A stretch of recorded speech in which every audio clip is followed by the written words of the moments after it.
Open quote. Have standards and take a stand for your own standards. Close quote. Any business, but I'll just stick to Hollywood, will try to get you to do things that may be against who you are as a person and or your morals, right? I remember in 1997, I think, or 98, I had a job at the Hollywood Athletic Club. I was a security guard, and I worked with this team of people and these security guards. We were like pretty boy security guards. We had our fans and we had like groupies that would come in just to see us. It was a very, very popular pool hall.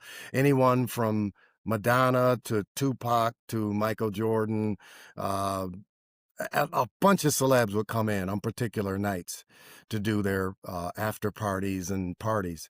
And so I remember one day, one of the nice looking guards, all of us were handsome. A guard said, "Man," he was an actor too. "Man, I'm auditioning Robbie Reed. She's doing a TV show, a film called Divas. Divas. It's where these good looking men dress up like women, right?" And he was like, and I said, "Yeah," but I said, "I read about that, and my agent tried to get me to audition for it, but you have to kiss another man, right?" And this was in '97. Right? And I said, "Man, I ain't kissing no dude, right? But it's not for me, right? As well as some other things that this Hollywood lifestyle will want you to do." So eventually, the individual's gonna have to take a stand. Eventually, the higher you go up, someone's gonna try to get you to violate your morals and your principles, right? I remember when Harvey Weinstein was bothering Gwyneth Paltrow. He was just bothering her. And man, Brad Pitt, he jumped all over Harvey Weinstein. He said, "If you ever approach her to see," so he bullied back, and so it was just proof right there. And of course, Brad Pitt's a Hollywood icon. Sure didn't stop him from working. And anyone else that says, "Man, don't you ever try that again." So we just can't be afraid to take a stand. Can't be scared, right? It's going to come up the higher you go. And even in low places, right? It's going to come up where people are going to try to violate you. Just got to take a stand. Yep. Yes. Open quote. Always tell the truth because it looks good on you. Close quote. Yeah. So especially in the context of performing, right? When like some actors say, "I know I can act real good." They say, because I'm a good liar. No, Mr. Shakespeare, I believe, said the essence of acting is truth. So not lies. He didn't even say the essence of acting is acting. He said the essence of acting is truth, right? So the bottom line is, if you remain truthful, even inside the squared circle performing and outside, right?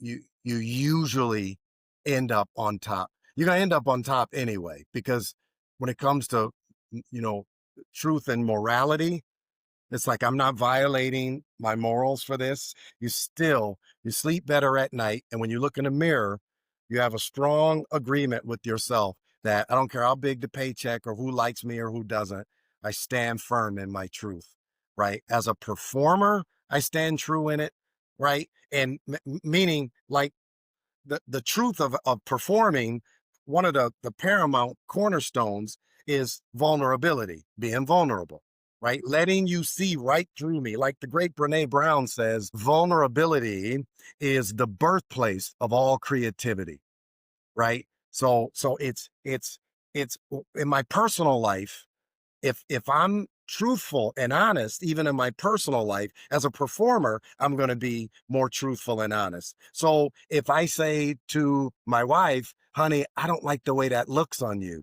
It doesn't accentuate you the way I like," right? That's me being honest, as opposed to just going with the flow. "Oh, honey, how'd you like that dish?" I don't like the combination of fish and potatoes together. So see, that's me being honest, as opposed to, saying, "Oh, it was good," because it might hurt your feelings if I tell you the truth. It's like, no, tell the truth.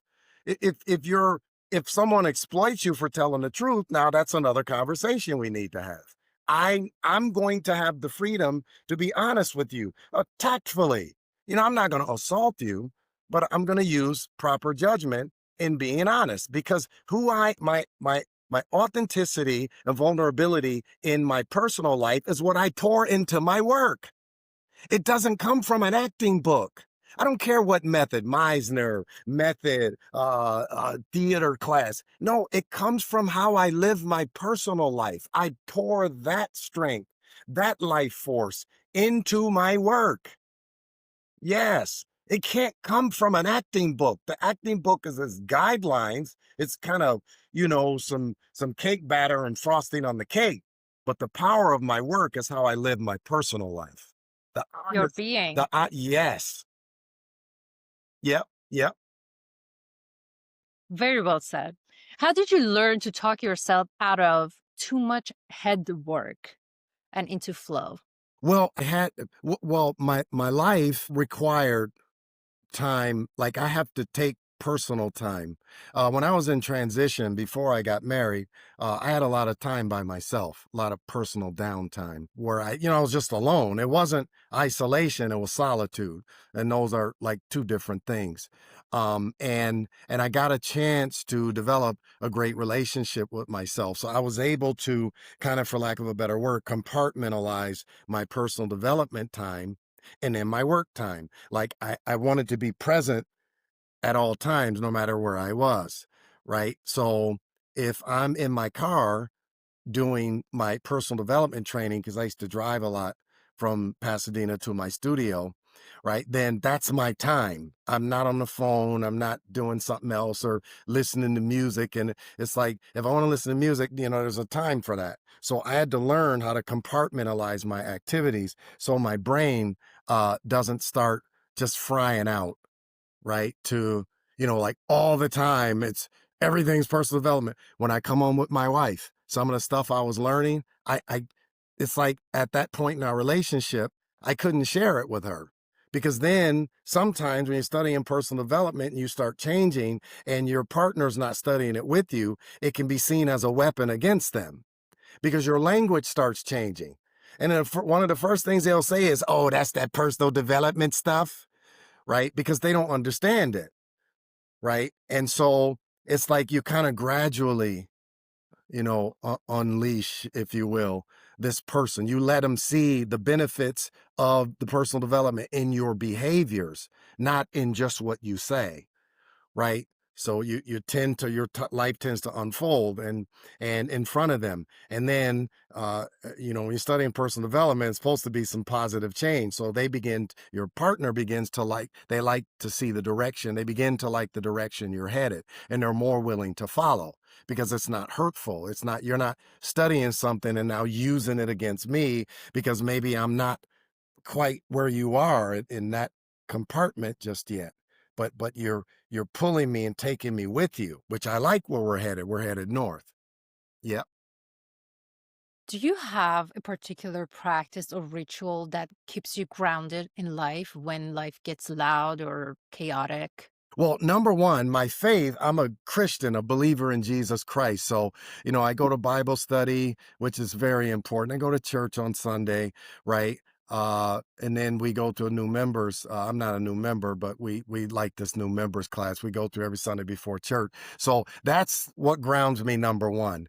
And then number two is I keep studying personal development. Like I have to have a mentor, which right now is Myron Golden, Dr. Myron Golden. He's just a brilliant man. And he's a Christian as well. And so it's easy, he's like easy listening, but he just has some really, really powerful concepts that, you know, some I just haven't heard of before, which are mind blowing. And then some I've heard before, right? But some people have greater influence over you than others. Like parents go through this. A parent will teach their child something and they'll tell them this, and then the child will act like they're pushing it away or they didn't receive it. And then they'll go to school and the teacher will say it, and then the child comes home and say, guess what they said in school today? And it'll be something the parents already covered. And then the parent will say, I told you that years ago. Well, the child sometimes will see the parent as what you're teaching me is more disciplinary, whereas the teacher was just kind of sharing it with me. And that sometimes a child, when they're growing, associates pain with the lesson, and with the teacher, no pain at all or not as much pain. So they're more open to receive the same message from the teacher than they are the parent. Like Michael Jordan, he asked his son, he said, "Who's your favorite basketball player?" He said, "Shaquille O'Neal." And he's like, "Wait, but I'm MJ, 6 rings. What are you talking about?" He said, "Oh, you're just dad. You're my dad. I see you walk around the house in your tidy whities. I mean, come on, you're dad. Shaq is Shaq and the Beanstalk and Shaq this and the rapper and all, right?" But it's not saying he loves Shaq more. It's just at that season in his life, Shaq had a little more influence than his own dad. So this is why when people say, "Oh, I heard that already," yeah, but whomever you heard it from, who had more influence? If the person you heard it from already, great. But we still listen to a song more than once, don't we? We don't say, "Oh, that's my favorite song. How many times you listen to it?" Just once. I didn't need to hear it again, right? No, we keep listening to the song over and over and over until we know all the lyrics. Yep. Yes, yes. Yep. Like, what would you advise to someone who wants to build confidence from scratch? Number one, same thing I tell college students when I speak at a college. Number one, work on your character. That's the number one thing you work on How do first. you work on your character actively? Well, of course, it all starts in your personal life. There are 12 pillars to character, right? One, I'll just name a couple. One is trustworthiness. Are you trustworthy? I remember a pastor said, when you have friends, you only gonna have a few of them in your adult life. And a friend is someone you can trust with your wife. He's talking to the men. You can trust with your wife and your life. Yep. If I go out of town and I say, "Hey, man, I need you to go by the house sometime, check on my wife, make sure she's okay."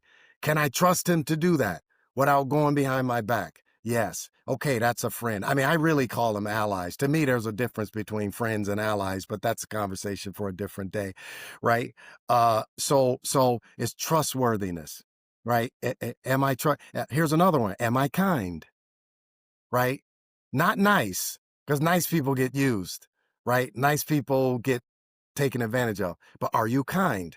What's kind? When you see a person trying to get over, lane change, do I give them a lane change or do I speed up so they can't get over?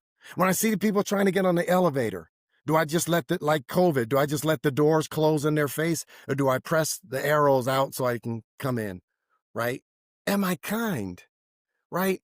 If a person asks me for a loan and they're good for the loan, and it's like, okay, I'll loan you the money. Not I'll give it to you, I'll loan it. And I need you to pay it back on, or when can you pay it back? And when that day comes, I'm looking for my money, or I'm gonna call you and say, "Hey, when he go," that's kind. Nice is, you know, I call them and they say, "Why you sweating me?" See, that's why you think I'm a fool. You weren't sweating me when you were asking me for the money. Now, when you're supposed to pay it back, now I'm a fool. Now I'm wrong for asking you. You should have called me to say you was going to pay it back today. So, there's 12 pillars, right? Punctuality. That's another pillar of character, right? It's a character trait because it shows people I can count on you. Right? There's more, but it's at least 12 pillars of character, and that's three. Those things need to develop. Why? Because your talent can take you where your character may not sustain you. Your Yes. talent can take you. You can be the best guitar player, the best actor. Wow. But if my character stinks, I'm going to tear down what I've built up. I'm going to tear it down because your talent can take you where your character may not sustain you. So, character building, number one.